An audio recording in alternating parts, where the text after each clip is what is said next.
Well, good evening, and thank you for coming to St Andrew the Great this evening. If you're just coming in, do feel free to take your seats in the gallery. We are here with a packed house tonight. It's wonderful to see everybody here for what promises to be a really stimulating event. And the title of tonight's event is The Origins of the Universe: Has Hawking Eliminated God? And our thanks to St Andrew the Great for hosting the event tonight. My name is Justin Brierley. I'm the chairperson for the event tonight. I run a faith discussion programme on Premier Christian Radio, who, along with Damaris and UCCF, are sponsoring the Reasonable Faith Tour. I don't know if anyone read the Times headline about a year ago. It was actually published on September the 2nd, and I have, probably a bit small for most of you to see here, but this is the Times headline that read on its front page, "Hawking, God did not create universe." And that was a story that went around the world at the time. It was published on the eve of the publication of Stephen Hawking's best-selling book, his most recent book, The Grand Design. And so it's essentially suggested that contemporary physics has eliminated God as a cause of the universe. Well, is that the case? Tonight we'll hear why one, even two people think that it ain't necessarily so. Later in the evening, we're going to be joined in conversation by a Cambridge physicist by background, but he's been ordained for a long time as well, the Rev Dr Rodney Holder. But our main speaker this evening is a philosopher by background. He currently holds the position of Research Professor of Philosophy at Talbot School of Theology in California. He's the author of over 30 books and over 150 peer-reviewed academic articles. He regularly engages in high-profile debates with leading atheists around the world, and he's speaking tonight, as I said earlier, on the origins of the universe. Has Hawking eliminated God? Please welcome Professor William Lane Craig.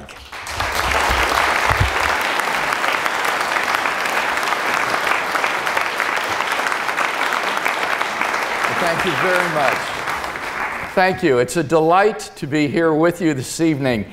Cambridge is a sort of scholar's heaven on earth, I think, and whenever we've had the opportunity to spend time here in Cambridge on research leave or even simply visiting, my wife Jan and I have so enjoyed being in this city and at this university in Cambridge. So it's a delight to be back with you again this evening and then tomorrow for the debate at the Cambridge Union. Quantum physics.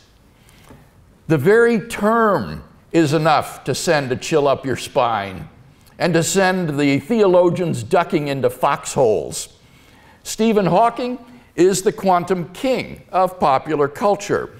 His brief history of time has sold 9 million copies. The New York Times has called Hawking the most revered scientist since Einstein. So, when Stephen Hawking says in his most recent book, The Grand Design, that quantum physics has made the need for a creator and designer superfluous, the temptation is to hoist the white flag of surrender. When Hawking goes even further and says on the recent television program, Curiosity, that modern cosmology furnishes a proof of atheism, then the average believer may feel deeply shaken in his faith. But do these bold assertions bear scrutiny? Sir Martin Rees of the Institute of Astronomy in Cambridge and the Astronomer Royal is not impressed. In an interview in The Independent of September of last year, he said candidly, and I quote, "Stephen Hawking is a remarkable person whom I've known for 40 years. And for that reason, any oracular statement he makes gets exaggerated publicity. I know Stephen Hawking well enough to know that he has read very little philosophy and even less theology, and so I don't think we should attach any weight to his views on this topic." This very morning, I had the extraordinary opportunity of meeting Professor Rees on the train from London to Cambridge. And we spoke briefly about the conference this evening, and he underscored what he had said a year ago and his skepticism about Hawking's claims. Well, tonight I propose that we take a closer look at what Hawking has to say about God's role in the creation of the universe and see if his claims bear scrutiny. Hawking and Mlodinow opened their book, The Grand Design, with a series of profound questions. What is the nature of reality? Where did this all come from? Did the universe need a creator? And then they say, traditionally, these are questions for philosophy, but philosophy is dead. Philosophy has not kept up with modern developments in science, particularly physics. Scientists have become the bearers of the torch of discovery in our quest for knowledge. Now, as a professional philosopher, I could only roll my eyes at the audacity of such a statement. Two scientists who have, to all appearances, little acquaintance with philosophy are prepared to pronounce an entire discipline dead and to insult their faculty colleagues in philosophy at Caltech and Cambridge University, many of whom, like Michael Redhead and D.H. Mellor, are eminent philosophers of science for supposedly failing to keep up. Their pronouncement is not merely amazingly condescending, but also outrageously naive. The man who claims to have no need of philosophy is the man most apt to be deceived by it.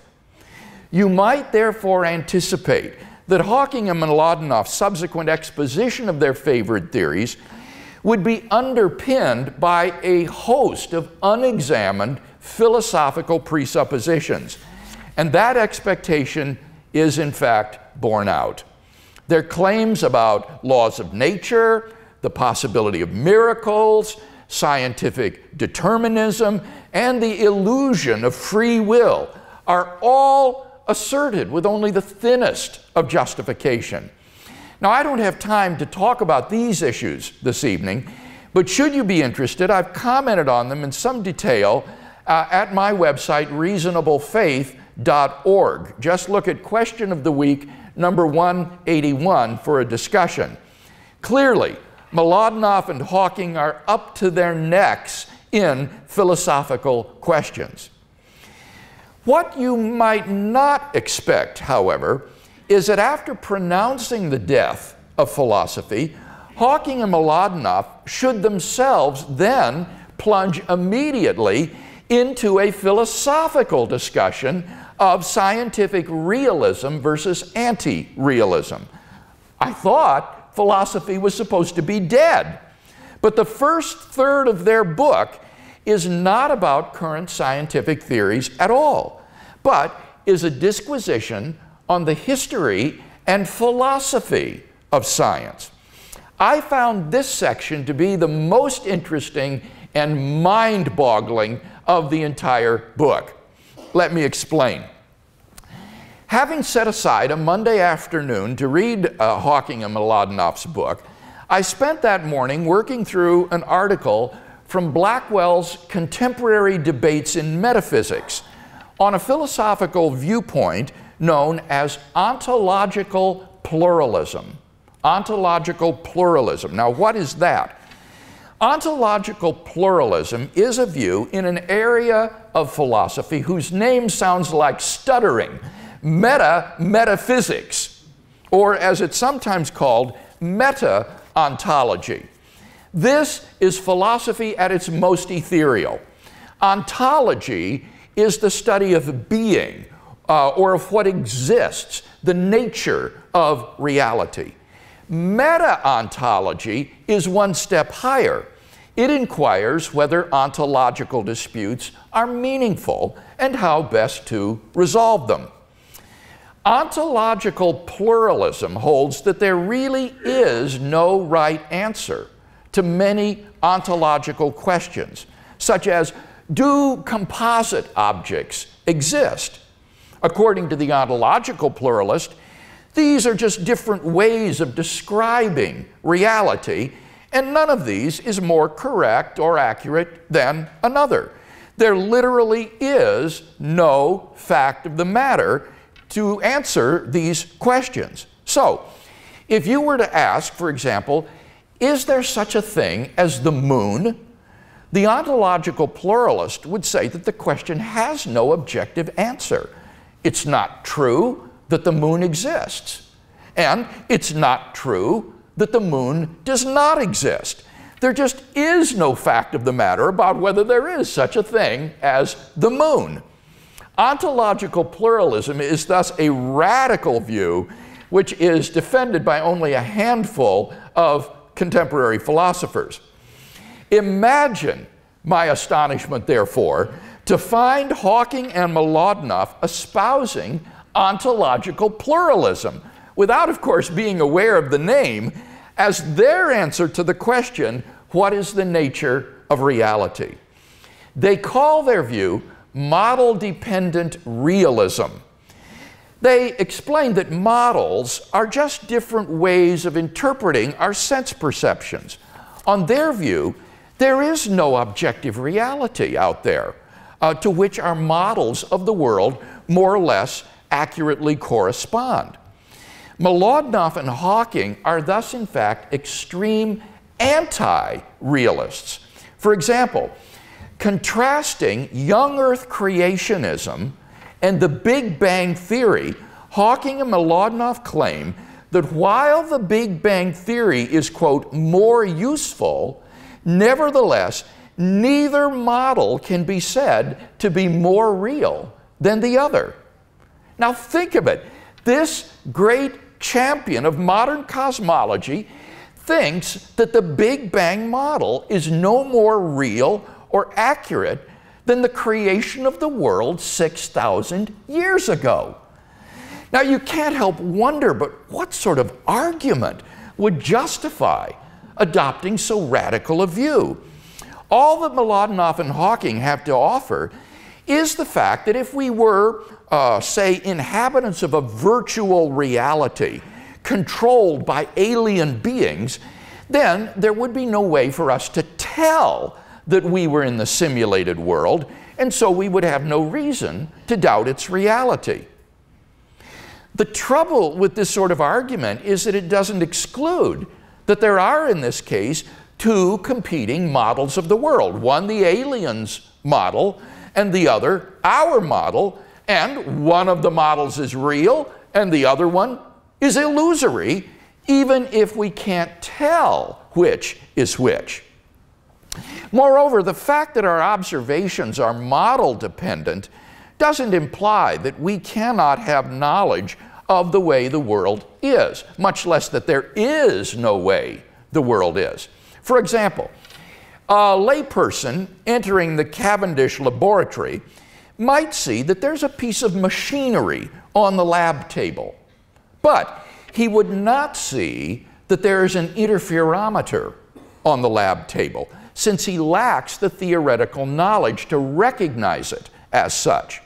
A caveman entering the laboratory wouldn't even see that there's a piece of machinery on the table, since he lacks the concept of a machine.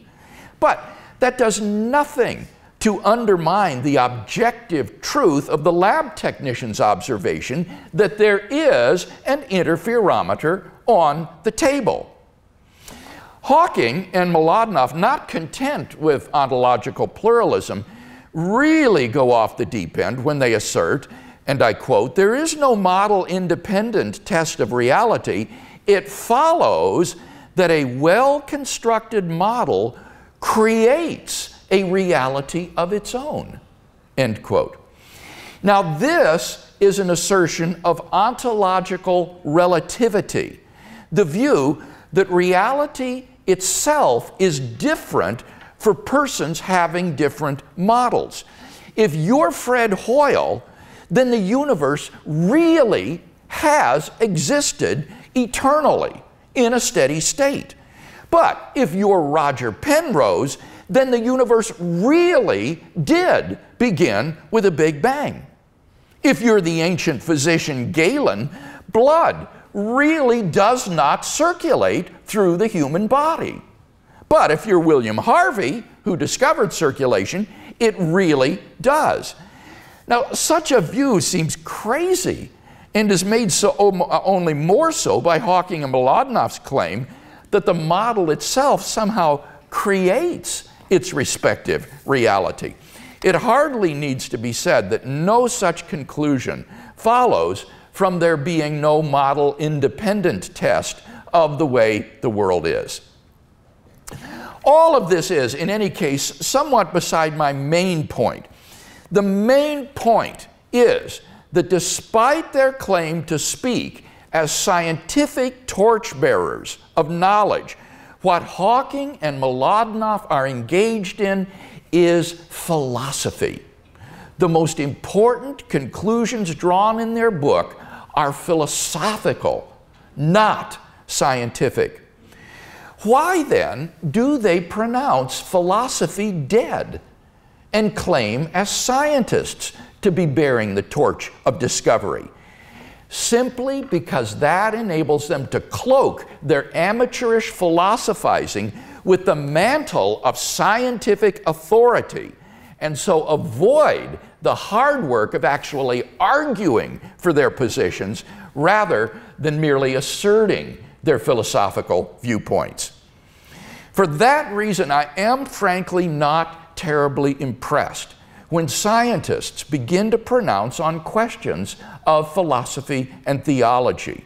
For when they do so, they are speaking outside of their area of specialization, and their opinions have no more value than the opinions of an untutored layman.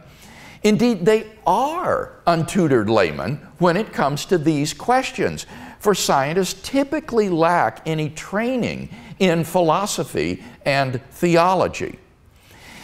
Now, with that in mind, let's look now more closely at Hawking and Mlodinoff's answer to the profound questions they initially posed. Where did the universe come from? Did the universe need a creator? Why does something exist rather than nothing? Their answer to these questions involves an appeal to the no-boundary model of the origin of the universe, which was popularized by Hawking in his best-selling book, A Brief History of Time. Our authors in the Grand Design simply expound the model without adducing any evidence for it or mentioning any of the many alternative models to it. Nor do they respond to the criticism that the so-called imaginary time featured in the model is physically unintelligible and therefore merely a mathematical trick useful for avoiding the cosmological singularity which appears in classical theories at the beginning of the universe. Still, their exposition is not without interest with regard to the beginning of the universe. For example, they write on pages 134 to 5, the realization that time can behave like another dimension of space means one can get rid of the problem of time having a beginning, in a similar way in which we got rid of the edge of the world. Suppose the beginning of the universe was like the South Pole of the Earth, with degrees of latitude playing the role of time. As one moves north, the circles of constant latitude representing the size of the universe would expand. The universe would start as a point at the South Pole, but the South Pole is much like any other point. To ask what happened before the beginning of the universe would become a meaningless question because there is nothing south of the South Pole. In this picture, space-time has no boundary. The same laws of nature hold at the South Pole as in other places, end quote. This passage is fascinating because it represents a rather different interpretation of the model than we had in A Brief History of Time. Let me explain. In his model, Hawking employs imaginary numbers, like the square root of -1, for the time variable in his equations in order to get rid of the initial cosmological singularity, which is the boundary of space-time in the standard Big Bang model. The initial segment of space-time, instead of terminating in a point like a cone, is rounded off, rather like a badminton shuttlecock. The south pole of this rounded off surface is like any other point on that surface. Hence, the idea that there is no boundary. Since imaginary time behaves like a dimension of space, Hawking interpreted his no boundary universe to just be. But in the grand design, the South Pole is interpreted to represent the beginning point to both time and the universe.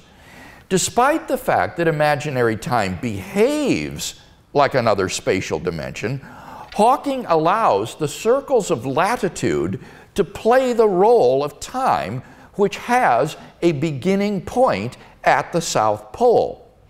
When Hawking speaks of the problem of time having a beginning, what he means, and I quote, is the age-old objection to the universe having a beginning, an objection which his model removes.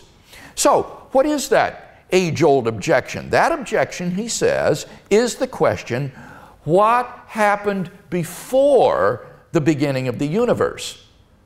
Now, Hawking is right that this question is meaningless on his model. But what he fails to mention is that the question is equally meaningless on the standard Big Bang model, since there is nothing prior to the initial cosmological singularity. On either model, the universe has an absolute temporal beginning. So the question isn't what was there before the beginning of the universe.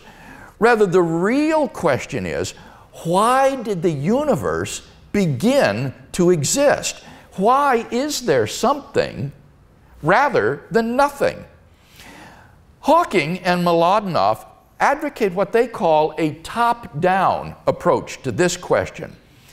The idea here is to begin with our presently observed universe, characterized by the standard model of particle physics, and then calculate, given the no-boundary condition, the probability of the various histories allowed by quantum physics to reach our present state. The most probable history represents the history of our observable universe.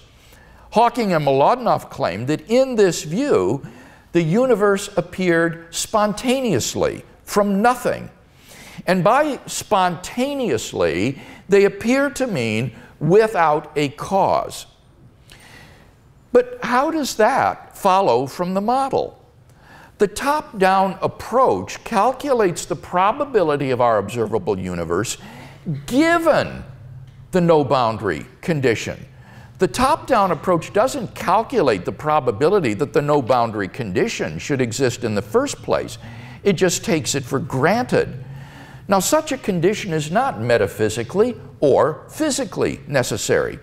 If the universe came into being uncaused from nothing, it could have any sort of conceivable spatio-temporal configuration. For nothingness or non-being has no properties, no constraints, is governed by no physical laws. Physics only begins at the South Pole in the no-boundary model. There isn't anything in the model that implies that that point came to be without a cause. Indeed, the idea that being could arise without a cause from non-being seems to be metaphysically absurd. In his recent interview on the television program Curiosity, Hawking goes yet a step further to argue that atheism is true because there is no time at which God could have created the universe, since time began at the Big Bang. This is a terrible argument, however, since it just assumes without justification that causes must precede their effects in time. But philosophers frequently discuss cases in which cause and effect are simultaneous. That is to say, they occur at the same time. So, why couldn't God's creating the universe be simultaneous with the universe's coming into being? Indeed, what could be more obvious? Of course, the universe's coming into being is simultaneous with God's creating it and bringing it into being. Now, if Hawking insists that the initial singularity in the Standard Model is not, technically speaking, a point in space-time, but is a boundary point of space-time, fine. We can still say that God's creating the universe was coincident with the universe's coming into being. That is to say, they occur together on the boundary of space-time. Besides, his model is supposed to have eliminated the boundary point of space-time in favor of an ordinary beginning point like the South Pole. So what's the problem? Hawking's attempt to invalidate theism is, I'm afraid, singularly unimpressive. Hawking and Mlodinow seem to realize that they have not yet answered the question, why is there something rather than nothing?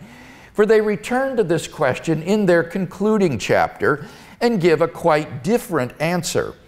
There, they explain that there is a constant vacuum energy contained in empty space. And if the universe's positive energy associated with matter is evenly balanced by the negative energy associated with gravitation, then the universe can come spontaneously into being as a fluctuation of the energy in the vacuum, which by a clever sleight of hand, they say, we may as well call zero. Now, this seems to be a very different account of the universe's origin, for it presupposes the reality of space and the energy in it.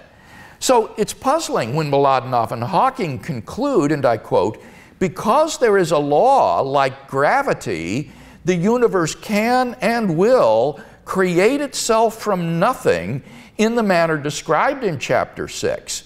Here, it's said that the nothingness spoken of in chapter 6 is not really nothingness after all, but is space filled with vacuum energy. But space filled with vacuum energy is hardly nothing, and certainly doesn't exist prior to the South Pole in the model. All this goes to reinforce the conviction that the no-boundary approach only describes the evolution of our universe from its origin at the South Pole to its present state, but is silent as to why the universe came to exist in the first place. What this implies is that Hawking hasn't even begun to address the question, why is there something rather than nothing? For nothing, in his vocabulary, does not have the traditional meaning of non-being, but rather means the quantum vacuum.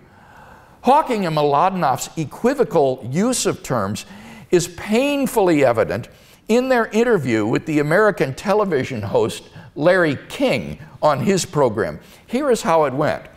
Hawking, gravity and quantum theory cause universes to be created spontaneously out of nothing.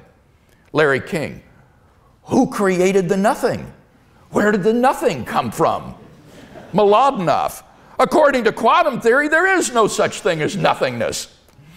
Now, in this ridiculous exchange, Hawking is using nothing to refer to the quantum vacuum, while Mlodinow is using it to mean non-being. And they avoid the tough question, why is there something rather than nothing, only by equivocating on the use of their terminology. In conclusion, then, despite Hawking and Mlodinow's constant sniping at religious belief throughout their book, I think there is actually genuine profit in it for religious believers, especially for those interested in natural theology.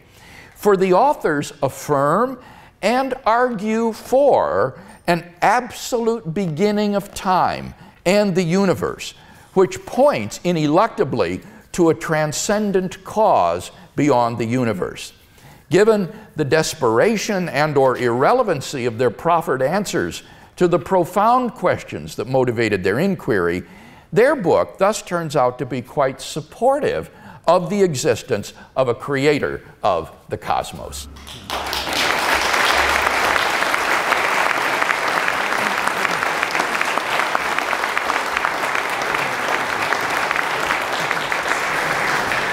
Well, thank you very much, Bill. And having heard what Bill has had to say on Hawking's arguments against God as a cause of the universe, we thought it would be interesting to hear from a Cambridge-based physicist by background. That is, of course, the Rev Dr Rodney Holder, who is course director at the Faraday Institute for Science and Religion, which is based at St Edmund's College here in Cambridge. He's also ordained, and he's going to come and give some thoughts on the back of Bill's presentation tonight. Thank you, Rodney.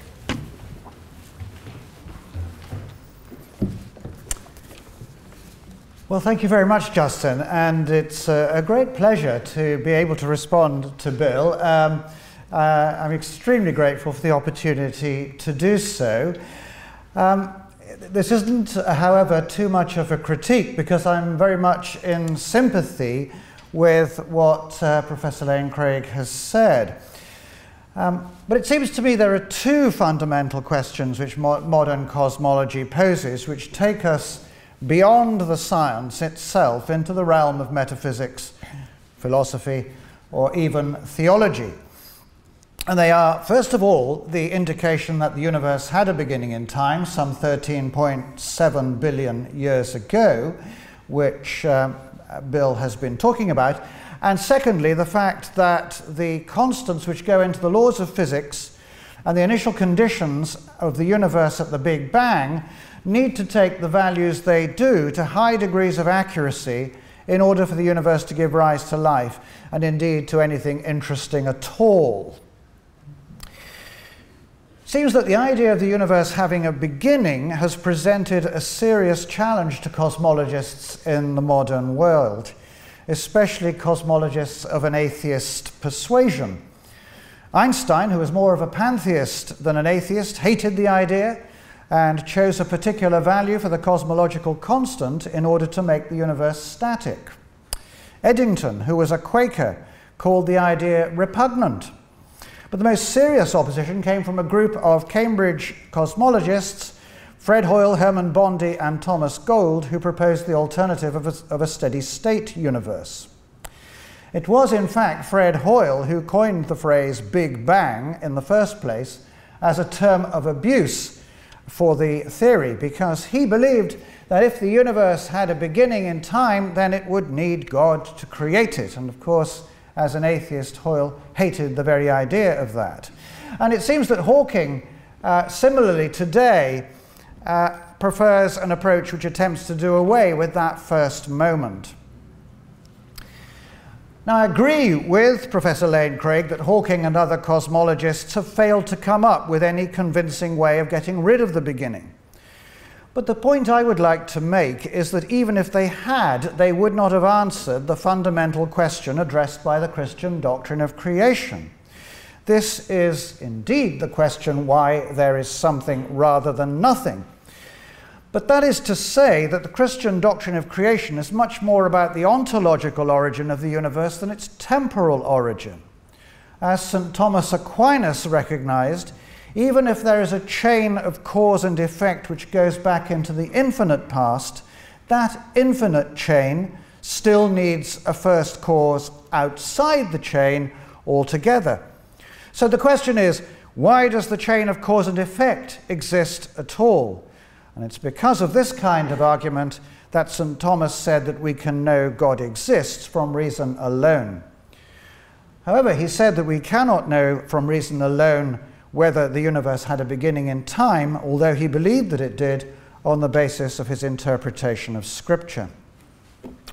The basic point of the argument is that the universe is contingent. It may or may not have existed in the first place, and given that it exists, it could have been different from what it is. Its existence can be explained if there is a necessary being who creates it. And that is at least part of what we mean by God. To say that God is necessary means that he cannot not exist. He must exist and is eternally existent. And God, so understood, explains the existence of everything else. This point was in fact recognized by none other than Stephen Hawking himself back in A Brief History of Time, when he asked the question, what is it that breathes fire into the equations and makes a universe for them to describe? Precisely. Martin Rees and Dennis Sharma, the supervisor of Hawking and of Martin Rees, all recognize this very point, even though none of those cosmologists was a religious believer. A further important point from the Christian doctrine is that there is no particular vested interest in the first moment. Rather, God is involved in every moment. God sustains the universe in being moment by moment, and as St. Augustine said, the universe would collapse into nothing if God ceased to will the universe's existence.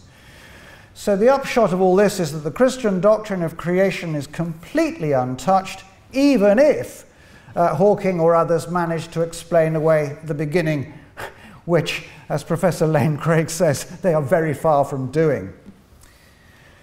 The other big issue, though, is the fine-tuning of the universe, and I think that this is perhaps even more hard to explain if you are an atheist than the universe's beginning. The universe seems in numerous ways to be designed so that life could develop in it at some stage of its evolution. The constants of the laws of physics, the initial conditions at the Big Bang, need to be what they are in order to give rise to life. And the very interesting thing about this is that it was discovered by cosmologists with no religious axe to grind. For example, Brandon Carter, who coined the phrase anthropic principle to describe it. Martin Rees was another pioneer of discovering the fine-tuning. Now, for an atheist, it seems to me there are two main options to solve this problem. The first is to say that cosmologists like Carter are wrong and you cannot vary the constants of physics. Maybe there is only one self-consistent set of laws and constants. It has been the aim of some physicists to produce a theory of everything which calculates all the constants, and which also says that it doesn't matter how the universe started. It would end up the same with galaxies, stars, and life. It seems that M theory, which Hawking talks a lot about, which is a generalization of string theory, was originally designed with that in mind. But, in fact, that particular program seems highly implausible given the different kinds of universe we can actually imagine. And in general, as we obtain better theories in physics, we do not eliminate free parameters. And indeed, M theory has made no observations and or made no predictions which can be observed. And the turn in cosmology, including from Hawking, is towards a multiverse version of string theory, stroke M theory. So it seems to me that this multiverse idea is one you are virtually driven to if you are an atheist. And Hawking certainly goes for it. But the idea is fraught with problems. First, the physics of multiverses is highly speculative. You wouldn't gain the impression from the Hawking and Mlodinow book that M theory had indeed made no predictions and there was no observational or experimental support for it. It's highly speculative, and indeed other universes than our own are unobservable in principle. Usually the idea is that there are infinitely many universes. Well, that very idea has certain problems associated with it. You cannot complete an infinity. You can always add to an infinity. So there can be no guarantee that all possibilities are covered, even if you have an infinite number of universes. There are paradoxes to do with human identity. This very room will be mimicked in many, many other universes, possibly infinitely many universes, once you go into this realm of a multiverse. And so it seems to me that you're ending up with a hypothesis which is perhaps giving rise to paradox. It's not a simple hypothesis, and scientists usually choose the simplest of competing hypotheses to explain any phenomenon. According to the principle of Occam's razor, one should not multiply entities unnecessarily, and the multiverse idea does that to the most extravagant degree. There is always the question, too, why this multiverse? In fact, what you've done is simply push the question back from why this universe is so special as to why the multiverse is so special. There's a potential lack of predictability if we're in a multiverse, because there are far more disordered universes than ordered ones. And so why doesn't everything collapse into chaos within the next second or two? Perhaps the closest a multiverse explanation gets is to explaining the particular value, why the cosmological constant is so small.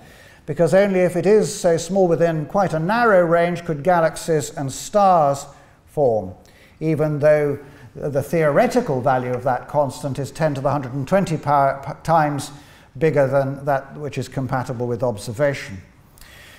But on the other hand, some kind of fine-tuning seems necessary in order to get an infinite universe in the first place, because mostly we're thinking about a multiverse being a gigantic overarching space-time in which the universes aren't really separate universes, but they're disconnected parts of this overarching space-time.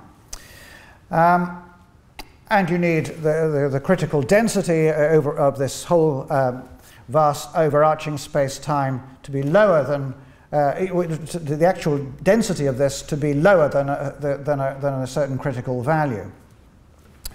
Well, there's a big problem about the way the universe started, how highly ordered it was back at the beginning. There's a very strong argument of Roger Penrose to do with that. And yet, what we would expect if we were in a multiverse would be not to be in a universe which is as ordered and structured to this day, out as far as we can see to the furthest galaxy, but merely to exist in a solar system which is just about ordered enough for us to exist, but that surrounded by chaos. That seems a certain incompatibility with the idea of multiverses, the idea that we are in a highly ordered universe. Okay, so there are multiple problems with that idea. Again, you wouldn't get that impression from the Hawking and Milodinoff book. Not only does the universe create itself, but through M theory and gravity, a great many universes are created out of nothing. And as Professor Lane Craig has very well explained, this isn't really creation out of what a philosopher would call nothing. So it seems to me that it's far simpler, far more rational to believe that the universe was created and designed by God than it is to invoke the enormously extravagant and speculative hypothesis of the multiverse. Thank you.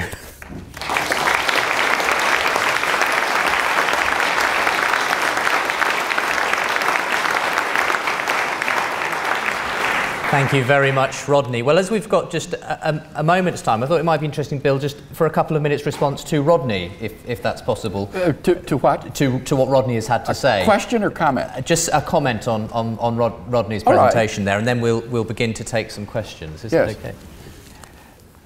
Well, I appreciate very much the devastating critique of the use of the multiverse hypothesis to explain away fine-tuning. I counted no less than 6 objections that Rodney shared, and some of these are indeed, I think, very powerful. My only caveat, I think, Rodney, would be with respect to the doctrine of creation. It's certainly true that Christian theology distinguishes between, in Latin, creatio originans and creatio continuans, that is to say, originating creation and continuing creation. And I think that it's important that we not give up or compromise the emphasis on creatio originans, originating creation. And there's simply no need to back away from that to simply affirming that God conserves the universe in being moment by moment. We can affirm that and should, but it is an inherent part of the Christian doctrine of creation that the universe, the created world, had a beginning, that there is a state of affairs of the actual world which consists of God existing alone. And the universe comes into being at the first moment of creation. So that would be my only reservation, is that as important as the contingency of the universe is and the contingency argument for God's existence, I wouldn't want us to back away from or soft pedal the idea of originating creation. I think this is not only part of Christian theology, but it's also inherent to the biblical concept of creation, as is evident from the very simple fact that creation in the Bible is always in past tense verbs. It's always God created, God did this. This is a temporal act, not simply a continuing act. So that would be my only comment I think that I would want to make. Well, thank you both, gentlemen. It's worth noting at this point that Stephen Hawking has been sent a copy of Bill's speech that he gave and was invited to comment, but up until now hasn't chosen to do so. But he does have that if he chooses to read it and to respond to it at some point in the future. So if you'd like to come to the podium, Bill, and the first person would like to come forward with their question, do feel free. Thank you very much for your talk.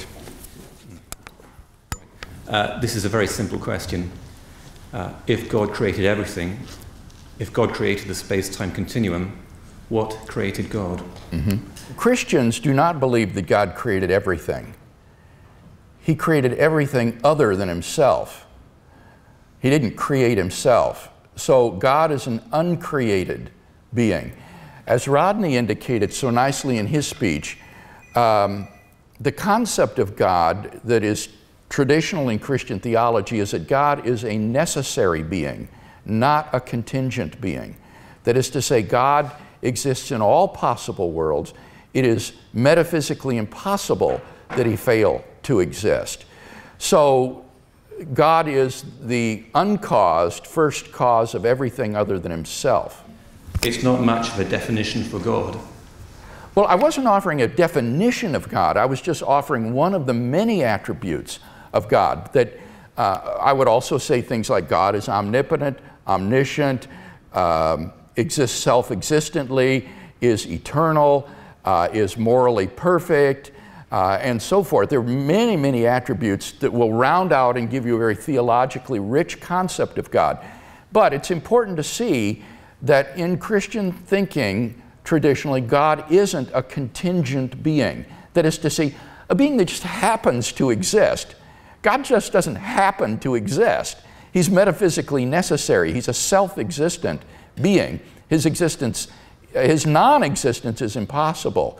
So that would answer the question then, well, what is God's cause, or where did God come from? Christians don't believe that everything that exists has a cause, because we think that God is uncaused and metaphysically necessary. In my arguments for the existence of God, I word the causal premise this way: everything that begins to exist has a cause. Anything that comes into being needs to have a cause. But an eternal, metaphysically necessary being is just uncaused. Yes, and very briefly, why do we care so much about God if there is such sentient suffering in the world?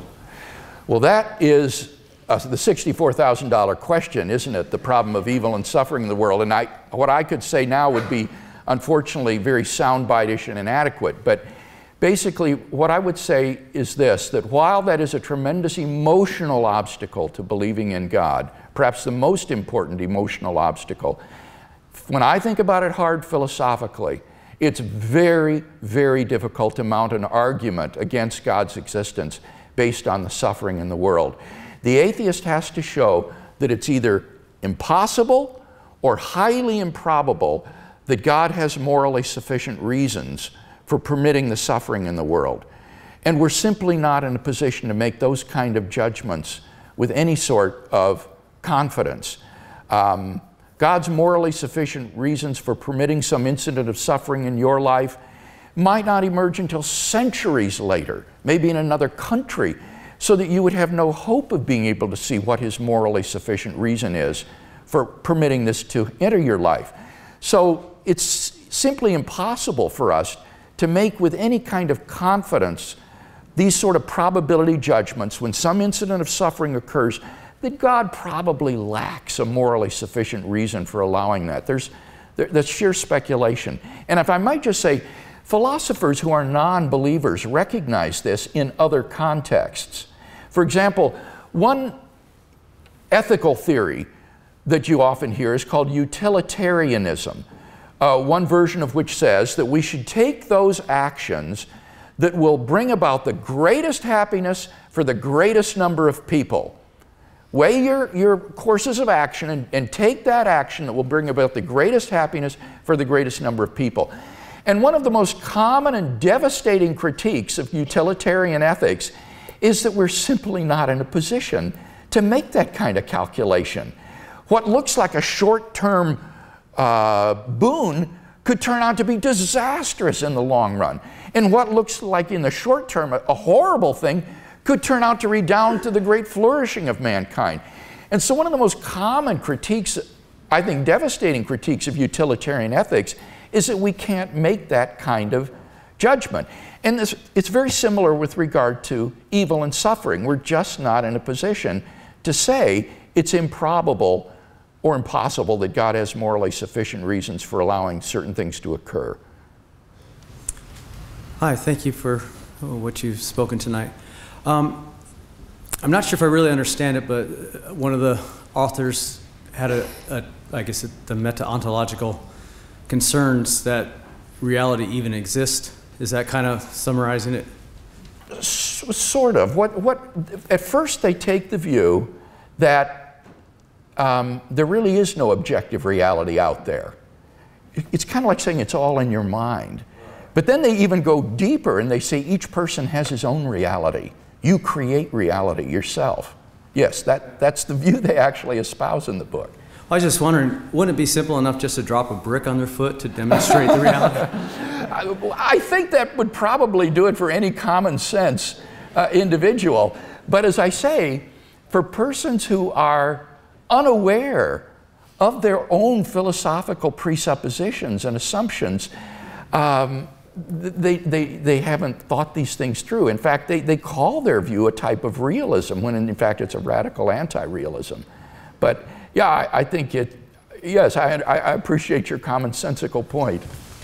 Hello, just a very easy question. Is there any empirical evidence for the existence of God? Is there empirical evidence for the existence of God? I'll let Rodney say something about this as well. But this is the way I would put it. I would say there can be empirical evidence for a premise in an argument leading to a conclusion that has theological significance. Let me repeat that. There can be empirical evidence for a premise in a philosophical argument leading to a conclusion that has theological significance. So one isn't postulating some sort of God of the gaps to fill up scientific gaps in our knowledge, but rather we're saying that there can be scientific empirical evidence for a premise in an argument that might lead to the conclusion that God exists. Let me give you an example. Take this argument. Whatever begins to exist has a cause. Premise 2, the universe began to exist. 3, therefore the universe has a cause. Now, the second premise, the universe began to exist, is, as I've argued tonight, a premise for which there is good scientific evidence. This is a statement that is religiously neutral and can be found in any textbook on astronomy and astrophysics.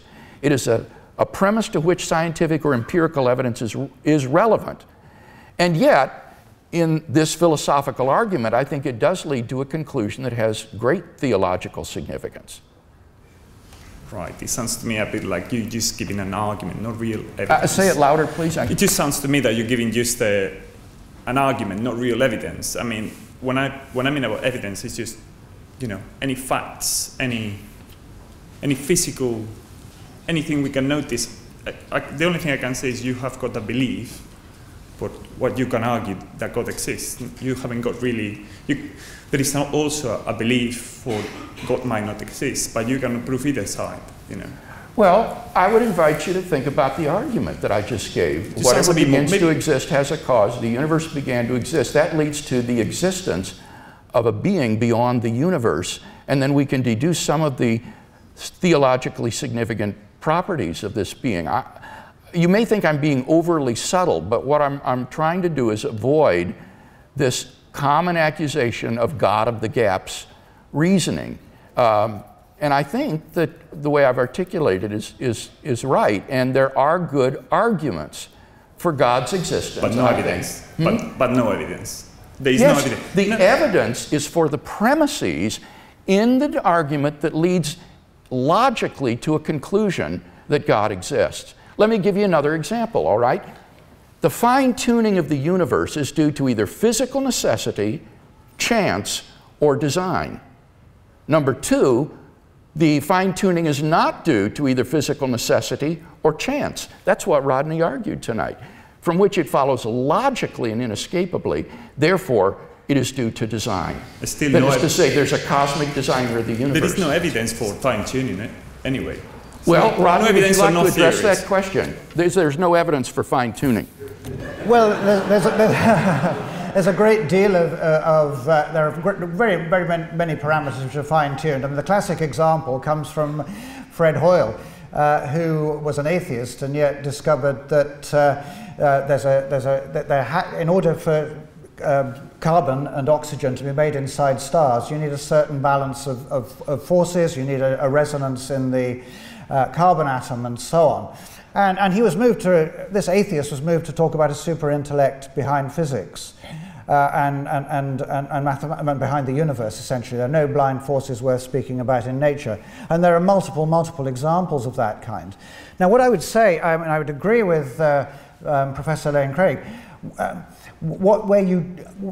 think you're construing a very narrow meaning for evidence. The kind of evidence you find in the lab. Okay.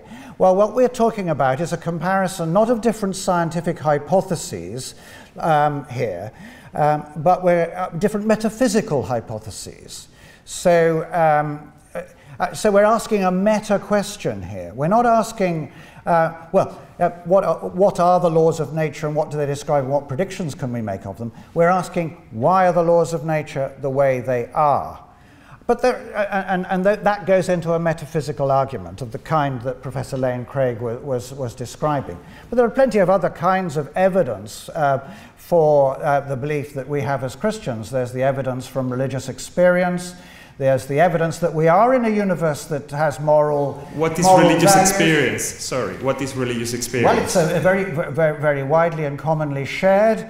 That people experience a numinous presence. That, of course, all these things need to be unpacked, and you need to go into the alternatives. Is it psychological? Isn't that supernatural evidence? Is it? Yeah. Is it? Yeah. Most of the kinds of experiences, in terms of religious experience that people have,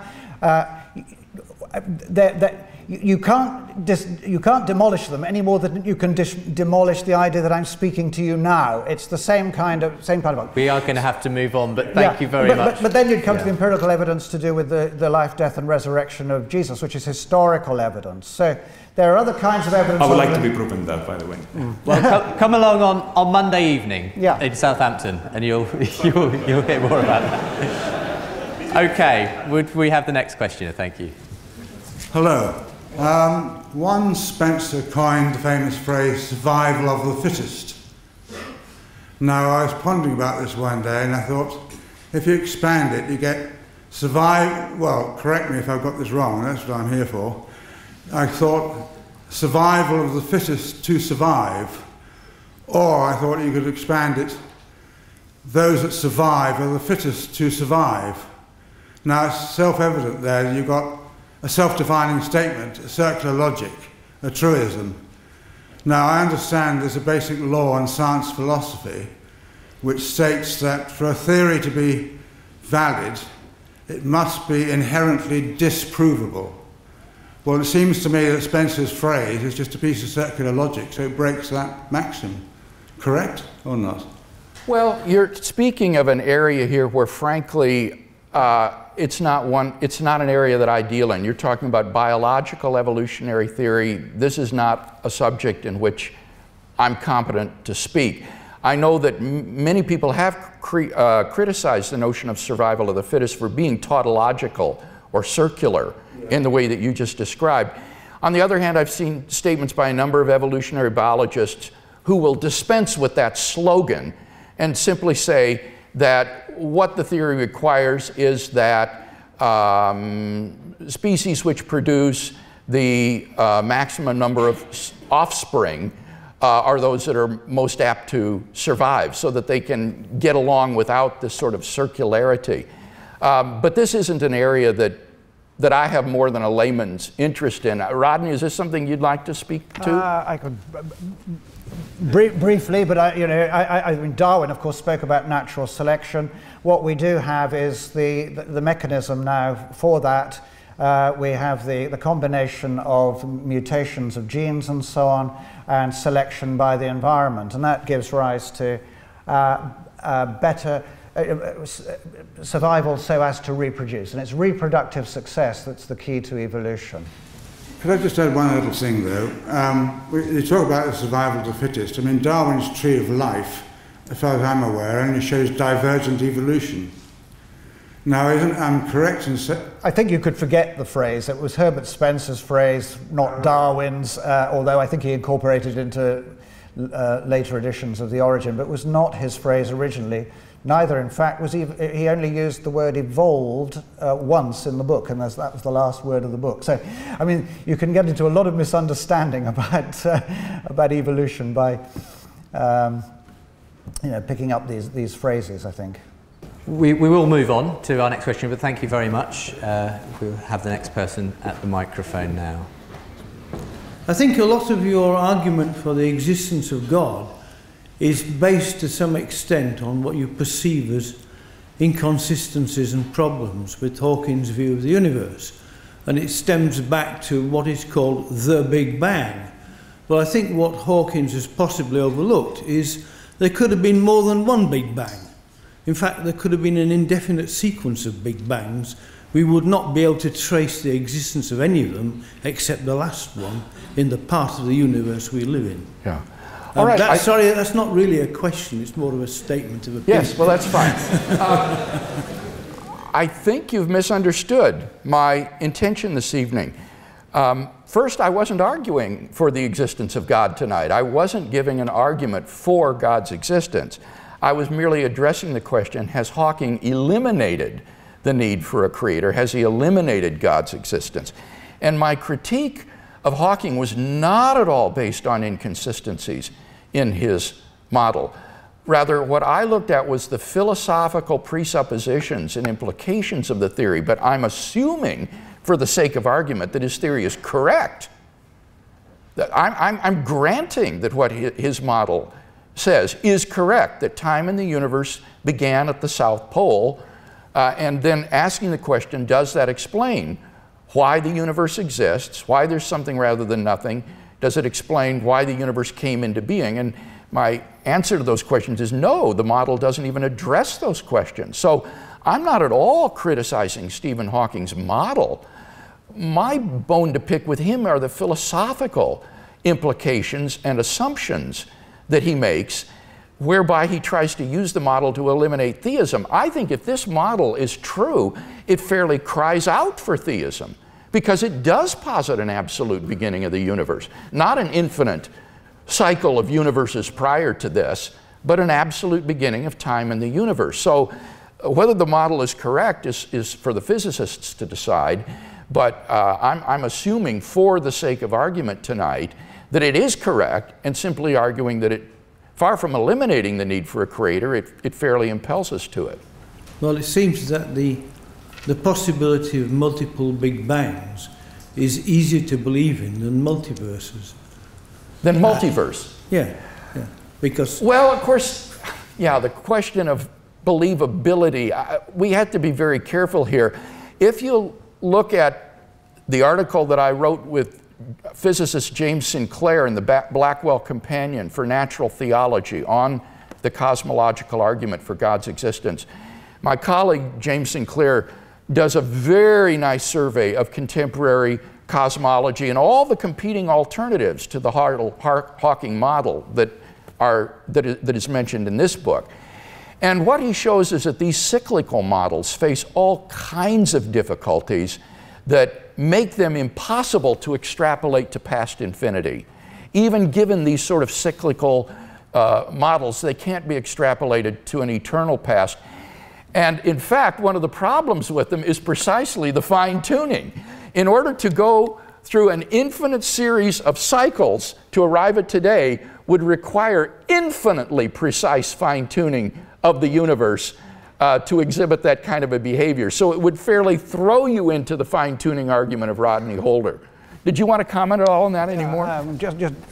Again, just briefly, yes, I mean, that is a problem. The initial entropy of the universe is a problem because this universe started off highly ordered. If you have a big crunch, there's an asymmetry because you go to a highly disordered universe. So your next bounce is highly disordered, even if you've got a finite universe which is expanding and contracting anyway, rather than an infinite one. So all kinds of problems associated with the cyclic universe model in that form, at any rate.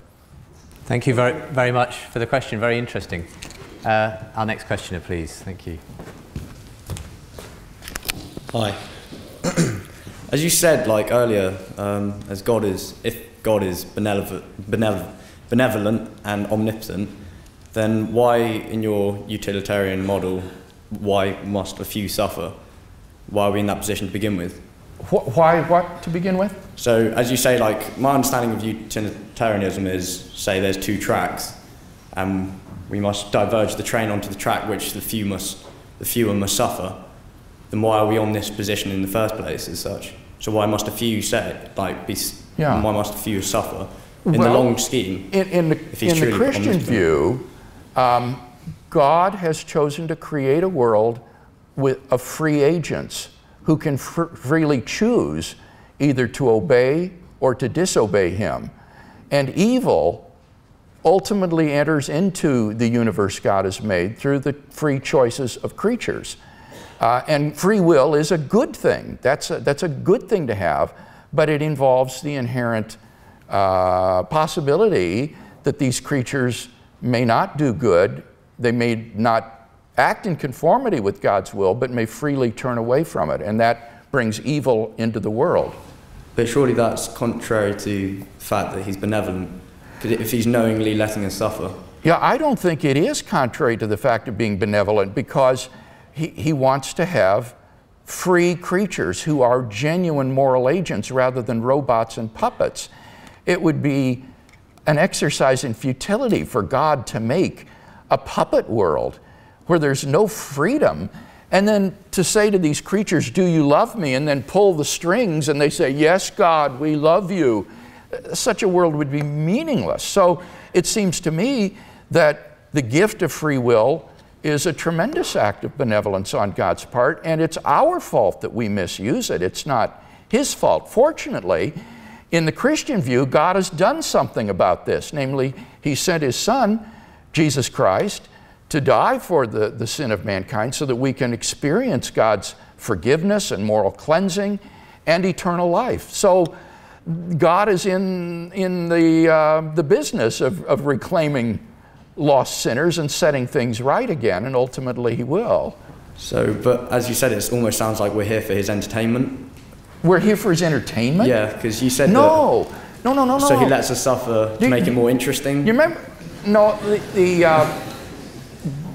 God, being supremely perfect and self-existent, has no needs. We shouldn't think of God, as one British journalist said, as a sort of chap. God is not a chap. And he has no needs, and particularly no need of us, in order to be happy. What that means is that the only possible motivation for creation could be for the benefit of the creatures themselves.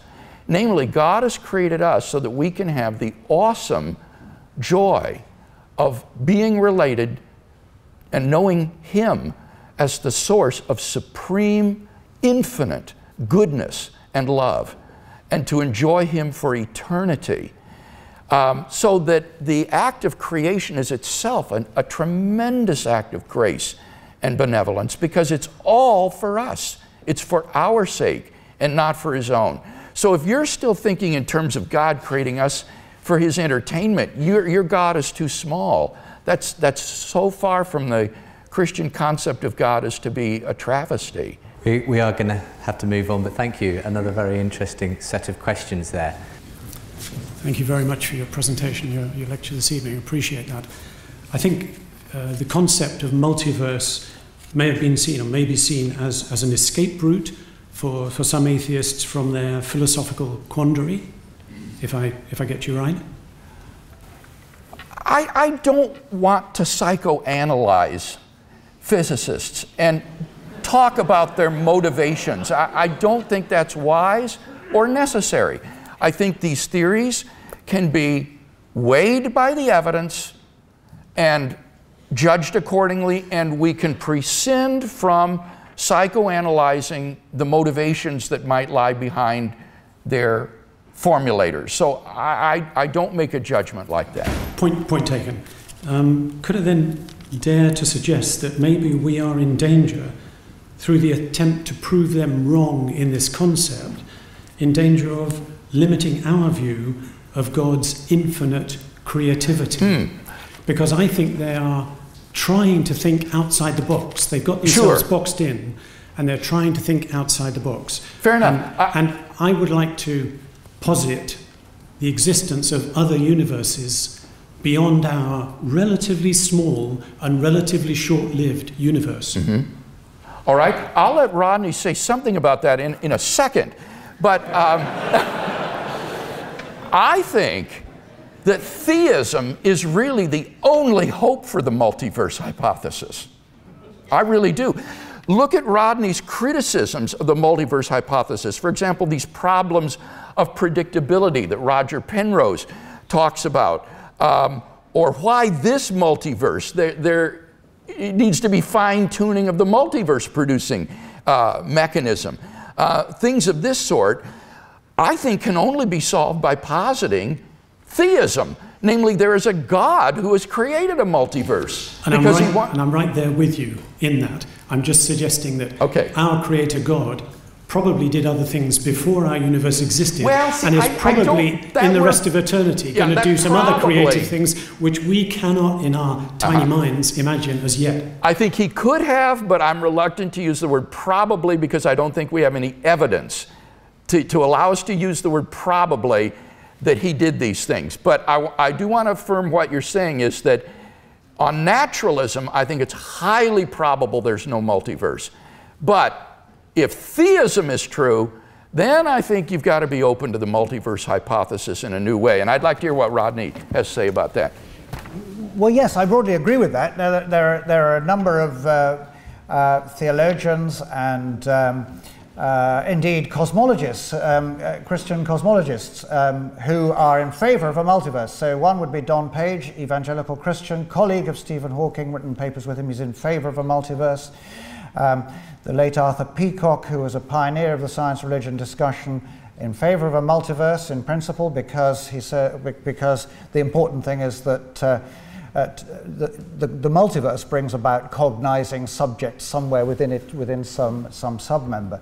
I think what I'm suspicious of is the multiverse models that are on offer. Where it seems to be that the vast majority of these universes are completely dead and boring, and you may get universe-generating mechanisms, but I would also have sympathy with what the theologian Keith Ward says here, that a multiverse is fine in principle, but God would only create universes that are better to exist than not, and so therefore that where the good far outweighs the evil. And it's not clear, once you go down this route with the kind of models that are on offer, that universes with overwhelming evil would be excluded. So I would want to, if you come back to this as a theologian or a Christian believer, rather than simply as a cosmologist, then you start to go down the route that Professor Craig is saying, and we envisage, well, what kinds of universe would God create? And is that the same kind of thing that's being offered by the cosmologists? I'm not sure it is. I think my question is, why would we want to limit the sort of universes that God wants to create? If he is infinite and eternal, then time is on his side. Sure, absolutely. I totally take that point. But he would not create universes that have overwhelming preponderances of evil. I think that would be a limitation of the kind of God I believe in. Thank you. Thank you for those very interesting questions again. But I would add too, I don't think time is on God's side because I think God created time along with space, and therefore these are creations of God, not something that is co-eternal with Him. Yes, go ahead. Good evening. I want to ask a question about the repeated and somewhat surreptitious movement that's been made tonight between the deistic and the theistic. And I'd like to do that with reference to the quotation that's been thrown around, something from nothing. I'll start, it's two parts. The first part is on the something. You mentioned that we have the creation of life, and life is possible in a universe. But how come life is supposedly created and so bountiful that it can only exist on Earth, one small hamlet of the universe, and then only on parts of the Earth? Most of the Earth, of course, is climatically inhospitable. So how comes it? The second part is with reference to the nothing. If you look in the night sky, possibly with a telescope, though I think it's possible with the naked eye, you can see the Andromeda Galaxy, which is, according to people who are far better versed in science than I, on a direct collision course with our solar system in about 5 million years' time. So there's no need to panic about it tonight. But when that does get here, there's an awful lot of nothingness coming. So the second part of that question is that part of a design? Is nothingness inbuilt in the something design? All right, I'll say something briefly about this and then hand it over to Rodney again.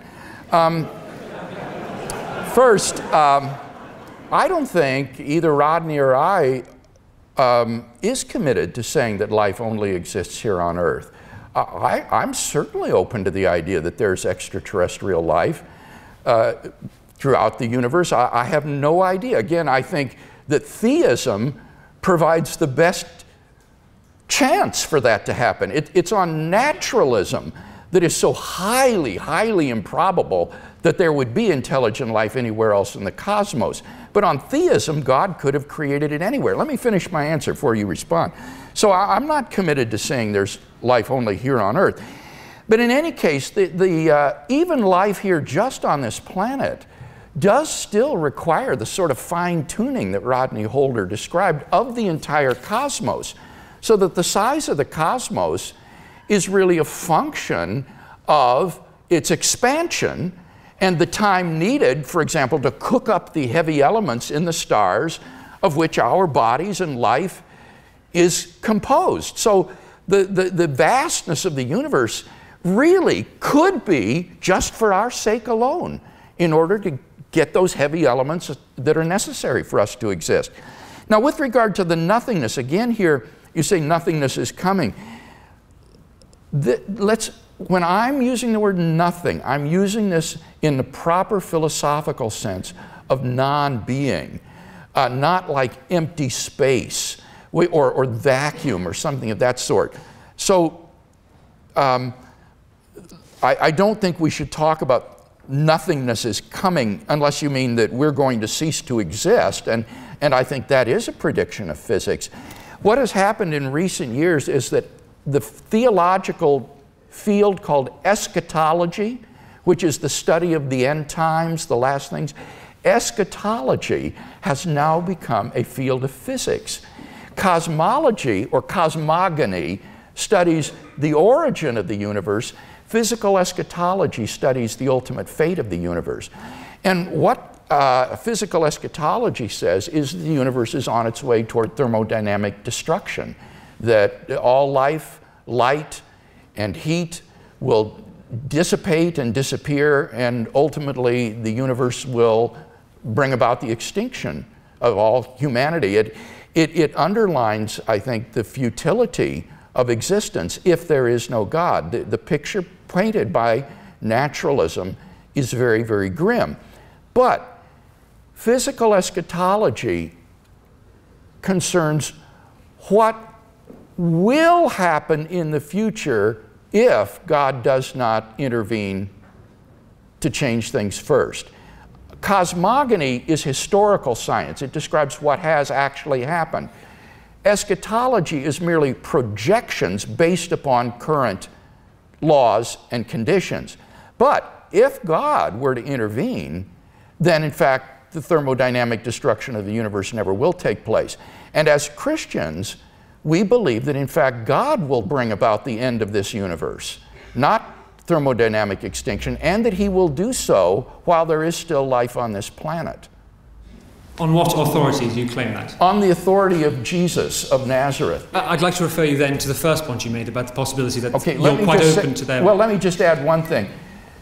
One might say, well, why believe what Jesus of Nazareth said? And I would say on the basis of, as Rodney indicated, his resurrection from the dead. My theological doctorate at the University of Munich was done on the resurrection narratives of the New Testament. And I think we have very good historical grounds for believing that this event really happened, and that therefore God has revealed to us His plan for the future of the universe, and has given us a basis for hoping and thinking that it will not lead ultimately to human extinction. There was a great deal of extrapolation in that last point. First of all, that you can predict what's going to happen on the basis of one book. And if I could just, what I was about to say about aliens is that you say that there could be extraterrestrial life. Yeah. Again, what do you base that on? If you can base something, i.e., if you can base God intervening to stop the end of the universe on a book. Yeah. Now, I haven't read the entire Bible, but there's not that many mentionings of extraterrestrial life. Again, where do you get this from? If you get it well, I get it from the power of God. If He can create life on this planet, I assume He could do it elsewhere. But I don't believe that there is extraterrestrial life. You asked, I said, I don't exclude it. You said, do you think, are you saying there's only life here on Earth? No, I'm not asserting that. I'm open. I'm saying I'm open-minded. Isn't this wonderful? You know, as a Christian, you see, I can be open-minded about all these issues because I've got an omnipotent God who could do these things if He wants. And so the only way to tell is to look at the evidence and see if He's done it. And as yet, of course, as you know, we don't have any evidence of extraterrestrial life, but I'm completely open to our finding it. Let me ask Rodney if he has anything to say about that. Well, no, to be honest, I'm not sure I do have much to add to that, because I think we really are singing from the same hymn sheet here. You mentioned the size of the universe, which is necessary for us to come into existence, for life anywhere in the universe to come into existence. The size and age of the universe need to be what they are. That's one of the fine tunings. And then this whole question of eschatology, well, on a cosmic timescale, it will be tens of billions of years before the final heat death of the universe. But like Professor Lane Craig, I base my belief on the resurrection of Jesus Christ, for which there is powerful evidence of the testimony of witnesses. You read 1 Corinthians 15, you can track back what St. Paul is describing there when he describes a whole sequence of witnesses, and then to himself and his meeting with the apostles and so on, and his own experience.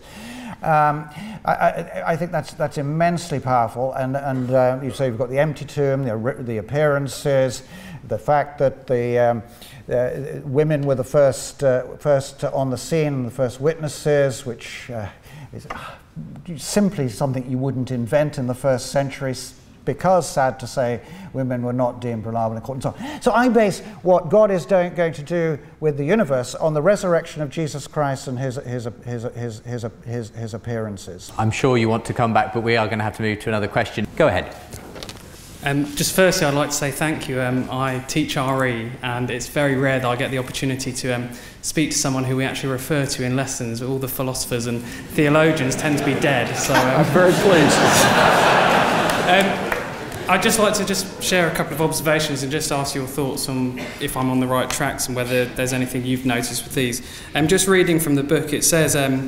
what page? Well, this is the paperback, but it's 226. I don't know if it's the last chapter. Oh, it's different pagination. Sorry, the Stephen Hawking, yeah.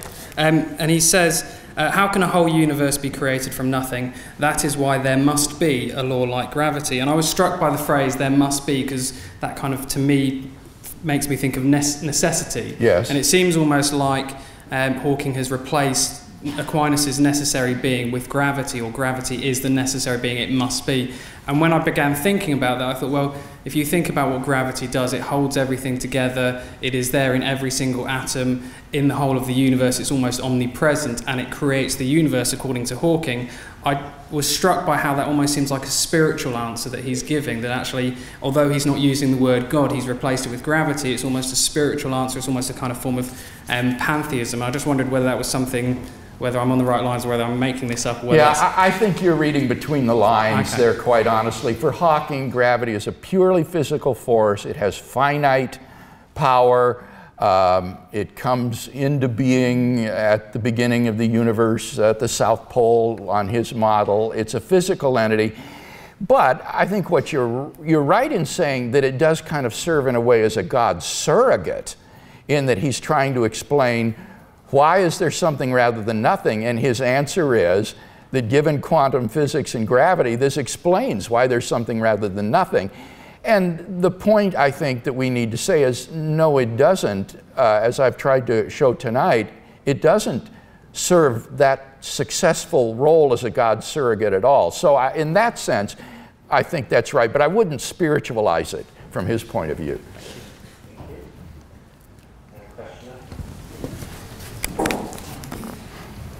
Thank you very much for your talk tonight. I'd like to say that it seems to me that initially you speak about why is there something rather than nothing.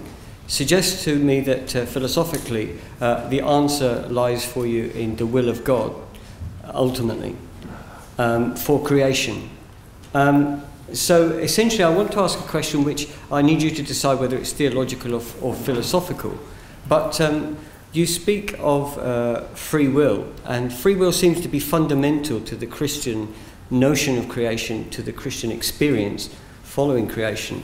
I'd just like to ask, seeing as each person has an existence brought into being by God and the will of God and God's creative act, and free will is so fundamental to God's act of creation, that initial bringing into being is a compulsory existence. So in terms of every person's existence and the fact that it is morally accountable, could you just say something about your philosophical position in terms of God's creative act and the bringing into being of morally accountable, what should we say, creatures that are therefore accountable but are compulsorily existing? All right, let me try to address that. First, the way in which we have tried to answer the question, why is there something rather than nothing, is not by an appeal to God's will. Rather, the appeal is to God himself as a metaphysically necessary being. The reason that there is something rather than nothing is because there is a metaphysically necessary being whose non-existence is impossible, a being who exists in all possible worlds. So the word something here doesn't mean just the universe. The reason the universe exists, yes, is because of the will of God, but the reason anything exists is because there is a metaphysically necessary being, which is God himself. And then you're quite right. In Christian theology, creation is a freely willed choice of God. He did not have to create. He was under no compulsion or obligation to create. Creation is a free act of God. He brought the universe into being without any material cause. Now, you're also, I think, right in saying that we didn't ask to be created.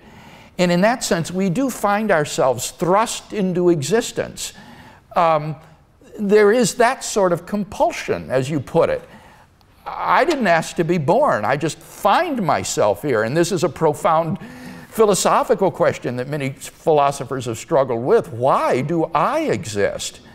And the answer, I think, is quite right, that God has created me. He has decided that I should exist and has put me into existence. And so I do find myself, in a sense, thrust into being. Here I am now. What am I going to do with my life?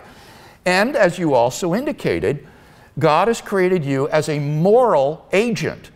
That is to say, you have the freedom to make morally significant choices in a way that mere animals do not. And therefore, you are morally accountable to God as a holy and just Creator for the way you choose to live your life.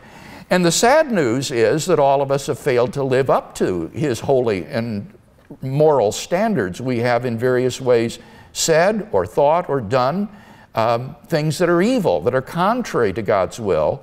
And as a result, we find ourselves in need of His grace and forgiveness and moral reformation in our lives. And that gets into then the whole Christian gospel of redemption and salvation through Christ, who is God's provision for our sin. But all of this is based upon the idea that we are, as you say, morally significant agents capable of freely choosing to obey or to disobey God.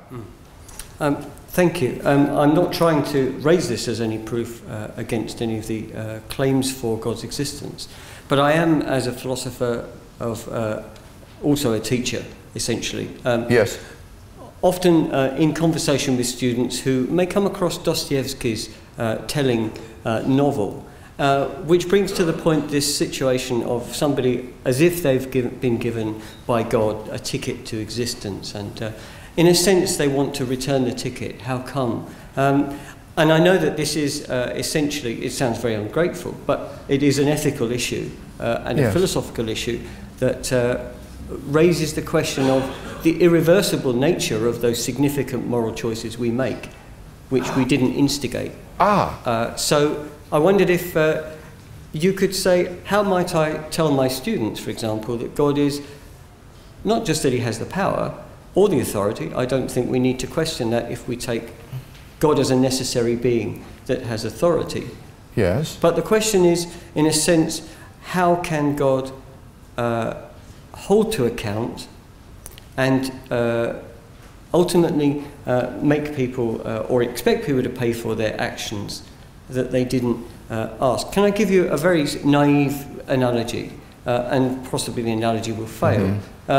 But if, for example, you as a child were asked to enter an egg and spoon race, in fact, put into an egg and spoon race, maybe you don't have these in America, but we suffer these things in England, some kind of arbitrary and possibly non-necessary race for maybe a reason that you've no idea yourself. As a child, you enter a race, you put into it, and you fail the race and you suffer some punishment. There's a sense in which we would regard that as unjust.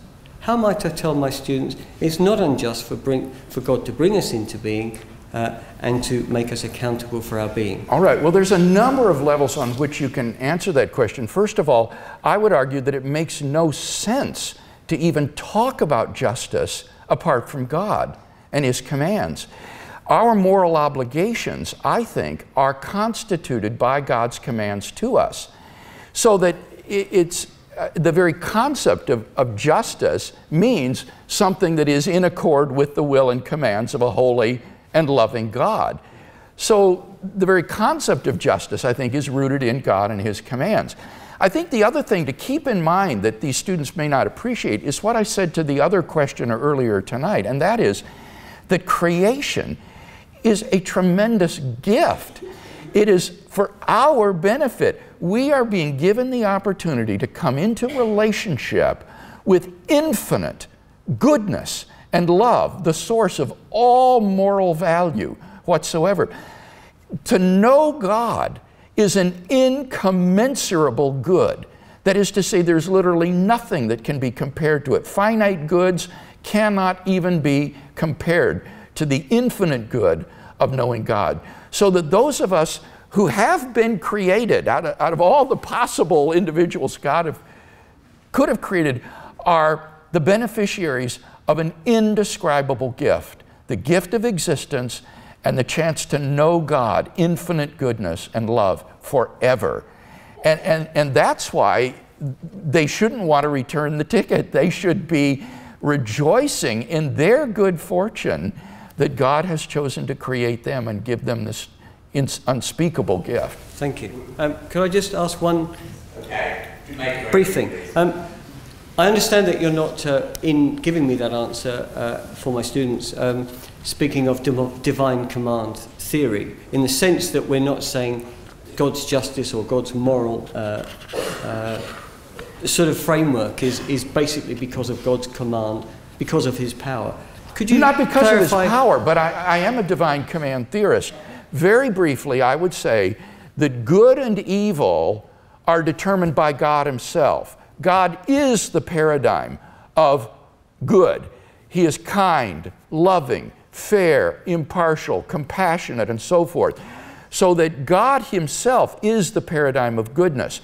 And then this goodness is expressed toward us in the form of divine commandments, which constitute our moral duties.